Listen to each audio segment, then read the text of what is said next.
쿠팡 개인정보 유출 사고에 대해 개인정보보호위원회가 6천억 원대의 역대 최대 규모 과징금 부과를 결정하면서 기업들의 개인정보 보호 책임이 한층 무거워졌습니다. 이번 제재를 계기로 개인정보 관리 소홀에 대한 책임 경영 요구가 커지면서 다른 기업들도 보안 체계와 내부 통제 강화에 나설 것으로 전망되는데요. 스튜디오에 이혜연 뉴스토마토 기자 나와 있습니다. 이종우 남서울대 유통마케팅학과 교수 전화 연결해 좀 더 자세한 이야기 들어보겠습니다. 먼저 이혜연님 안녕하세요. 안녕하세요. 네, 쿠팡 개인정보 유출 사고에 대해서 정부가 6천억 원이 넘는 역대 최대 규모의 과징금을 부과했습니다. 먼저 이번 제재가 어느 정도 수준인지부터 먼저 말씀해 주시죠. 개인정보위원회는 쿠팡의 과징금 6,247억 원과 과태료 1,680만 원을 부과했습니다. 이는 국내 개인정보보호법 위반 사건 가운데 역대 최대 규모의 제재인데요. 기존 최고 과징금은 지난해 고객 유심정보 유출 사고를 일으킨 SK텔레콤에 부과된 1,348억 원이었는데 이번 쿠팡 제재는 그보다 4배 이상 큰 규모입니다. SK텔레콤 사고는 악성 코드 공격으로 휴대전화 번호와 가입자 식별번호, 유심 인증키 등 핵심 정보가 유출된 사건입니다. 당시 개인정보위는 최대 3천억 원 수준의 과징금 부과가 가능했지만 사고 수습 노력 등을 고려해 매출액의 1% 수준인 1,448억 원으로 감경했습니다. 쿠팡의 경우는 3,370만 건의 고객 개인정보가 유출된 것으로 확인됐죠. 쿠팡의 지난해 매출액이 45조 5천억인 점을 고려하면 이번 과징금 매출은 약 1.4% 수준에 해당합니다. 특히 이번 과징금 규모가 지난해 쿠팡의 영업이익과 맞먹는 수준이라는 점에서 개인정보보호법상 제재가 기업 경영에 실질적인 부담을 줄 수 있다는 점을 보여준 상징적인 사례로 평가됩니다. 다만 일각에서는 과징금 규모를 좀 두고 논란이 있는 것 같습니다. 어느 한쪽에서는 과징금이 너무 작은 거 아니냐, 어느 한쪽에서는 너무 과도한 거 아니냐 이런 지적이 좀 나오고 있는데 어떤 쟁점이 좀 있는 거죠?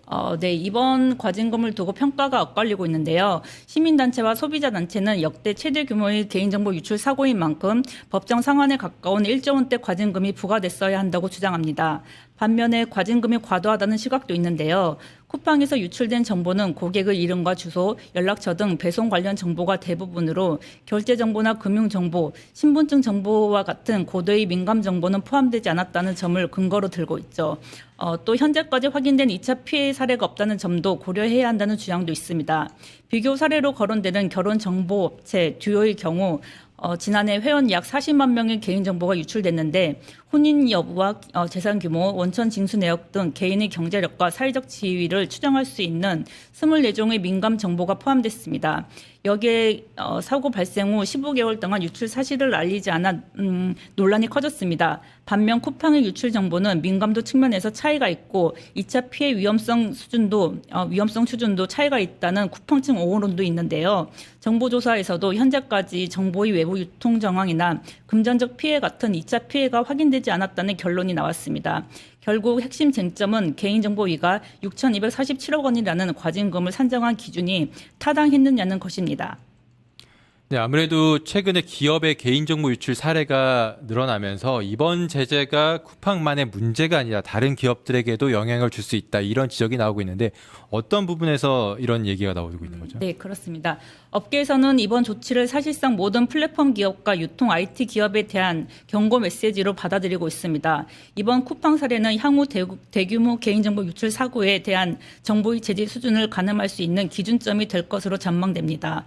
온라인을 중심으로 사업을 운영하는 쇼핑몰과 이커머스 업체들은 사업의 특성상 대규모 개인정보를 보유하고 있고 외부 해킹이나 내부자 정보 탈취 같은 범죄에 쉽게 노출돼 있습니다. 최근에도 개인정보 유출 사고는 계속되고 있는데요. 이달 초에만 벌써 2건의 개인정보 유출 사고가 잇따라 발생했습니다. 3일에는 CJ E&M의 OTT 플랫폼 티빙에서 개인정보 유출 사고가 발생했고 6일에는 CU 편의점 택배 서비스를 운영하는 BGF 네트빅스에서도 해킹에 따른 개인정보 유출 정황이 확인됐습니다. 기업 규모나 업종은 다르지만 대규모 고객 데이터를 보유하고 있다는 점에서 공통점이 있습니다. 과거에는 개인정보 유출 사고가 발생해도 일시적인 이미지 훼손에 그치는 경우가 많았지만 최근에는 거액의 과징금은 물론 소비자 불매 운동과 기업의 사회적 책임을 묻는 여론까지 빠르게 확산되면서 기업 가치와 브랜드 신뢰도에 직접적인 영향을 미치고 있습니다. 전문가들은 이제 정보 보호 투자를 비용이 아닌 필수 경영 투자로 인식해야 할 시점이라고 지적하고 있습니다. 마지막으로 쿠팡은 이번 과징금 결정에 대해서 좀 어떤 입장을 갖고 있습니까? 쿠팡은 이번 과징금 처분에 대해 불복하고 법적 대응에 나설 것을 공식화했습니다. 쿠팡은 개인정보 유출 사고로 인해 국민들께 심려를 끼친 점에 대해 사과를 하면서도 과징금 규모에 대해서는 당혹스러워하는 분위기입니다. 쿠팡 측은 개인정보위의 제재 결정이 나오자 공식 입장문을 통해 과징금 결정에 유감을 표하며 2차 피해 방지를 위한 선제적 조치와 회사 측의 소명 내용이 충분히 반영되지 않았다고 주장했습니다.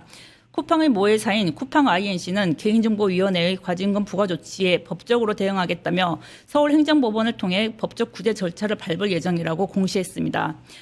특히 쿠팡은 개인정보 유출 사고의 성격과 책임 범위를 두고 여전히 견해 차이를 보이고 있는데요. 유출된 정보의 민감도와 실제 피해 가능성, 그리고 사고 이후 회사의 대응 조치가 과징금 선정 과정에서 적절하게 평가받지 못했다고 쿠팡 측은 항변하고 있습니다. 결국 행정소송에서 유출 정보의 민감성과 2차 피해의 위험성 정도, 사후 대응 노력에 대한 평가를 핵심 쟁점으로 다투게 될 전망입니다. 그리고 쿠팡이 계보의 고위직 출신이 소속된 법무법인을 소송 대리인으로 잇따라 선임한 것으로 알려져 쿠팡의 대응에 비난 여론이 이어질 것으로 보입니다. 초대 계보위원장이 소속된 법무법인 세종을 선임한 데 이어 계보의 고위직 출신이 있는 김앤장도 소송 대리인으로 합류할 것으로 예상됩니다. 앞으로 계보의 출신의 정관 예우 문제도 도마 위에 오를 것으로 예상됩니다. 계보의 고위직 출신들이 쿠팡의 방패막이가 되면서 자칫 행정처분의 실효성이 떨어지는 것이 아니냐는 우려도 나옵니다. 네, 이 기자 말씀 잘 들었고요. 이번엔 이종우 남서울대 유통마케팅학과 교수 전화 연결해 좀 더 자세한 내용 분석하겠습니다. 교수님 안녕하세요. 안녕하세요. 반갑습니다. 네, 쿠팡의 이번 제재, 개인정보위가 개인정보보호법 위반으로 부과한 과징금 등 역대 최대 규모로 알려져 있는데요. 교수님이 보시기에는 좀 적절한 수준으로 좀 보십니까? 어떠십니까? 네, 쿠팡이 작년 11월에 우리 국민 3천만 명의 개인정보를 유출시켰는데 어제 과징금이 나왔죠. 부과된 과징금이 이제 6,200억 원이나 되다 보니까 또 역대 최대 규모예요. 쿠팡 입장에서는 2025년 역대 최고 실적과 이익을 냈는데 그의 영업이익을 모두 날린 금액입니다. 어떻게 보면은 어지간한 회사에서는 이런 과징금을 맞으면은 회사 운영이 쉽지 않을 것 같아요. 그래서 대한민국 역사상 역대 최대 규모이기 때문에 언론이나 국민들이 모두 다 주목을 좀 하고 있는 것 같고요.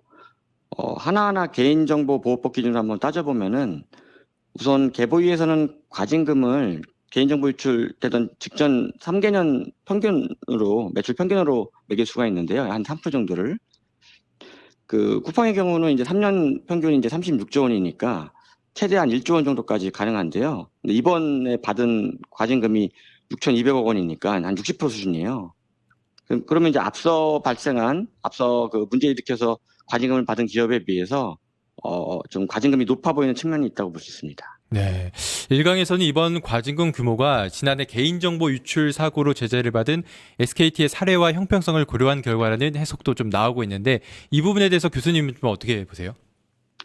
그렇죠. 쿠팡 사태에 앞서서 4월에 SK텔레콤에서도 2천만 명이 정보 유출돼가지고 국가 전체가 떠들썩했었죠.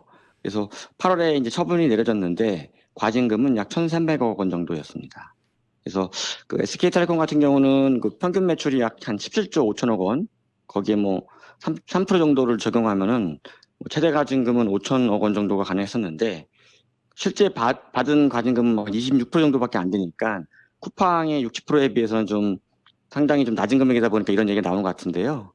근데 이제 계보위에서는 어제 발표할 때 개별 사건마다 성격과 위반 내용이 다르니 적용법이 다르다라고 했습니다.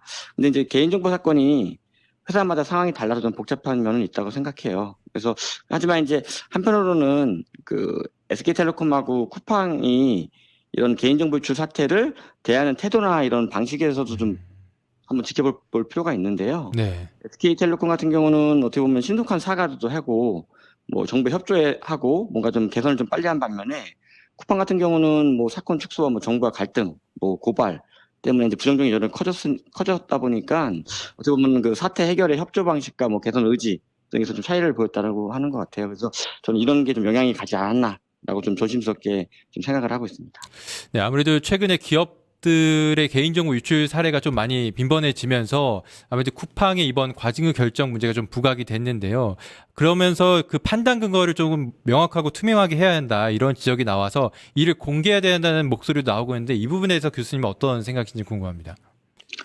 그 개인정보 유출은 회사의 규모, 뭐 정보의 종류, 뭐 방법에 따라서 굉장히 복잡한 사항이에요. 그래서 그러다 보니까 사실 개보위에서도 과징금을 책정할 때 상당히 복잡할 것 같아요. 어렵고. 그래서 저는 근데 근본적으로는 복잡한 문제 특성상 과징금 결정 근거를 정확히 세세하게 공개하는 건 되려 큰 논란하고 행정소송 등 법적 다툼이 너무 커질 것 같고요. 저는 그 투명한 공개보다는 현 시대에 맞게 구체적이고 정교한 좀 법안을 만드는 게 좀 적절하다고 생각합니다. 그 최근에 보면은 그 디지털 기술이 발전하면서 그리고 또 소비자 구매 형태가 바뀌면서 기업의 마케팅 환경과 비즈니스 환경이 많이 바뀌고 있어요. 첫 번째로 보면은 플랫폼 비즈니스가 굉장히 많아지고 있죠. 네. 그래서 플랫폼 비즈니스 같은 경우는 기본적으로 개인정보를 많이 다루다 보니까 그런 위험성이 높아지고 있는데요. 뭐 대표적으로 뭐 OTT 서비스, 배달 플랫폼, 뭐 중고거래 플랫폼 등 다양한 비즈니스가 만들어지고 있고요. 두 번째로는요, 이 최근에 고객 관계 관리가 더 중요해지고 디지털 환경 때문에 좀 더 수월해지고 있어요. 그래서 그냥 일반적인 그 앞서 설명한 플랫폼 기업뿐만 아니라 온라인, 오프라인 기업 모두 다 어플이나 그 사이트를 이용해서 회원 관리가 늘어나고 있습니다. 그 얘기인즉슨 그 꼭 플랫폼 비즈니스를 하는 기업만이 이런 개인정보에 우려가 있는 게 아니라 오프라인 기업도 개인정보에 대한 유출 우려가 있다는 거죠. 뭐 예를 들어 보면은 작년에 이제 루이비통 코리아가 네. 고객 계정 360만 명 유출됐거든요. 음. 저는 그런 점에서 좀 전반적인 그 산업 변화를 좀 봐야 될 것 같고요. 그거와 관련해서 때마침 그 매출 기준을 보완하기 위해서 개보위가 개인정보보호법 시행령을 또 했어요. 네. 개정을 했는데 거기에 이제 과징금 산정 기준도 좀 디테일하게 바꾸고 개인정보 신고 의무도 좀 구체화했는데요. 좀 아직 시행일 전까지 시간이 있으니까 좀 더 보완이 필요할 것 같고요. 네. 그 좀 더 구체적인 얘기를 하나를 더 하면은 네. 그 예를 들어서 이커머스 기업 플랫폼 기업만 보면은 쿠팡 같은 데는 이 상품을 매입해서 팔아요. 그러다 보니까 매출 금액이 상당히 높습니다. 근데 반면에 그 오픈마켓 형태인 네이버 쇼핑하고 지마켓 같은 경우는 수수료로만 잡기 때문에 매출이 적어요. 그러면은 어떻게 보면 이런 기준만 놓고 보면은 만약에 매출 기준만 한다고 한다면 굉장히 좀 형평성에 대한 논란이 되겠죠. 네. 저는 그런 점에서 이번 기회에 좀 더 시간을 갖고 좀 변화하는 산업에 그 맞게 좀 더 보완을 해가지고 법을 좀 시행령을 좀 더 디테일하게 챙겨서 시행할 필요가 있다라고 생각을 합니다. 네. 과징금에 대한 보완 기준 책 마련도 조금 필요해 보입니다. 지금까지 이종우 교수와 함께 말씀 나눴습니다. 교수님 감사합니다. 감사합니다. 그리고 스튜디오에 나와 계신 이혜연 뉴스마토 기자 말씀 감사합니다. 네, 감사합니다.